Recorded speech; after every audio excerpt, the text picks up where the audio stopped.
జ్వాలాతోరణం జరుగుతుండగా దాని కింద నుంచి ఎవడు శంకరుడి యొక్క పల్లకీతో వెళ్ళి వచ్చాడో వాడు చూడడు ప్రాణ నిర్వాణ వేళ ఘోర యమపట్టణ ద్వార తోరణంబు.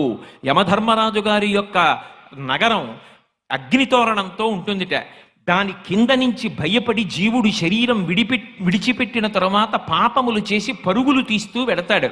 అలా వెళ్ళవలసిన అవసరం లేకుండా కార్తీక పౌర్ణమి నాడు ఎవడు శపథం చేసి స్వార్థంతో కేవలం పాపములు చెయ్యకుండా ఇక పైన 10 మంది గురించి ఆలోచించి సమాజం గురించి ఆలోచించి అందరూ నా అన్నదమ్ములు అక్క చెల్లెళ్ళన్న భావనతో త్రికరణ శుద్ధిగా బ్రతుకుతానని కోరుకుంటాడో అటువంటి వాడి పాపములు తొలగతోసి నేను అండగా ఉండి అక్కడ దూరవలసిన జ్వాలాతోరణానికి బదులుగా ఇక్కడ జ్వాలాతోరణం కింద నేను అండగా ఉండి నిన్ను తీసుకొస్తున్నాను.